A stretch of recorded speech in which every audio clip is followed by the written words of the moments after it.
Behold, the eighth wonder of the world. You'll be shocked with fear in the mysterious jungle of Skull Island. You'll awe at the spectacular, groundbreaking special effects. And you'll bear witness to terrifying spoilers.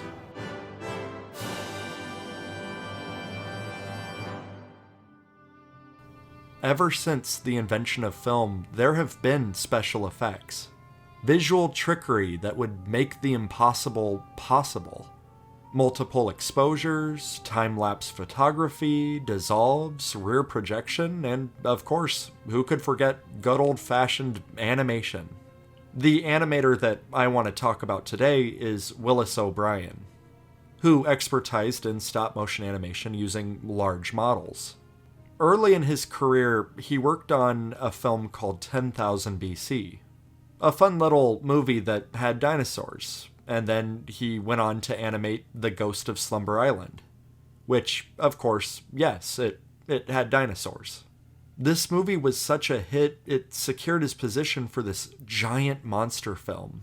I'm sure you know which one I'm talking about. The 1925 epic, The Lost World, another dinosaur movie. He uses this splitting technique to combine live-action human actors with his stop-motion animated creations, and it's actually pretty fascinating. This was the first major motion picture that used model animation as its primary special effect, and it's used excessively. But that's completely the charm of the movie. It's creating the impossible. It's showing you something you could only ever witness in your imagination. In the movie, they capture a dinosaur and bring it back to civilization. And you might be thinking, well, some of this looks a little familiar. You know, this movie looks like it might have influenced King Kong a little bit. Speaking of which, maybe I should actually start talking about King Kong. You know, the movie that this review is actually about. Well, you'll have to wait. Because first, I want to talk about Merian C. Cooper and Ernest B. Schoedsack, two American filmmakers that often collaborated, most notably on King Kong. Well, before that, in 1927, these two made a film. It was called Chang, A Drama of the Wilderness. These two spent 18 months in the jungle shooting segments for this film. And these guys were hardcore. They put their lives on the line repeatedly just to capture a perfect shot. With these old crank cameras, they were literally facing danger. The ambitious filmmaker in King Kong is literally based on Schoedsack, which makes a lot of sense since the script was written by Ruth Rose, his wife, who also worked beside him. Hence everything in the movie. The love story about a woman on a boat, the sexism, the director, the jungle stuff. This movie isn't fully fiction, it's almost an autobiography.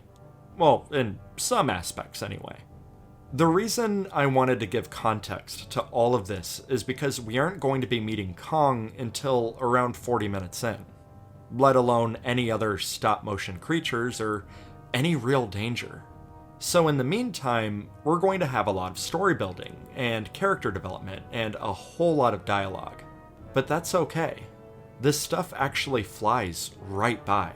The plot to the movie is a fun one, and the banter is really enjoyable. I like all of the characters, especially Fay Wray, who plays Anne, and she just steals the show. You know, apart from her hairy stop-motion co-star. Once they reach Skull Island, it's instantly remarkable how gorgeous all of this is. Not just the cinematography, but the production design and the costumes and the massive sets. And what's really crazy is the movie hasn't even gotten to the good stuff yet. But right now, there's a sense of dread, and by this point, you really should be hooked. But even if you aren't, don't worry, because once this movie gets going, it never slows down. Do you remember Willis O'Brien? I would hope so. I just mentioned him a few minutes ago. Well, anyway, he was working on this little movie called Creation, which heavily featured stop-motion dinosaurs. This movie was way over budget, and with only 20 minutes of footage to show for it. It was cancelled by Merian C. Cooper.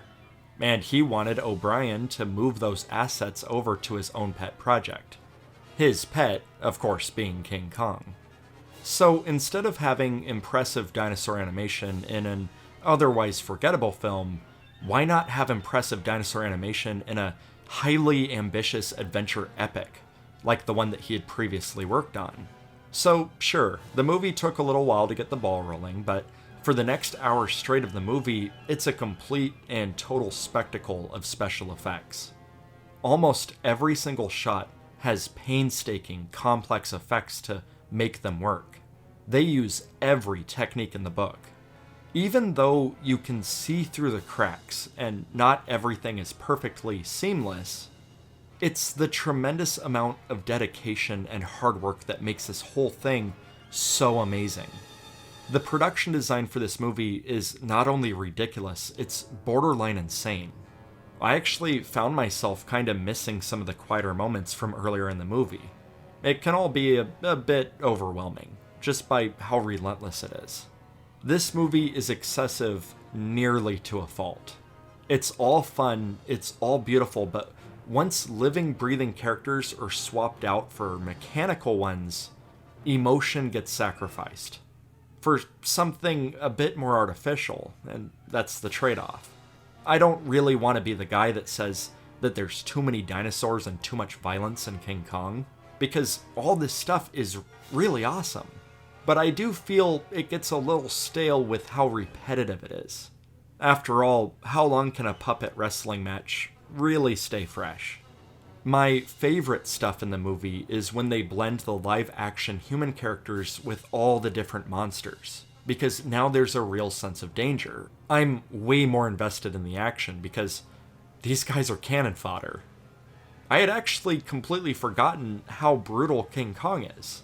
And the thing is, for the last 90 years, most of the people that have seen King Kong have most likely seen the censored version.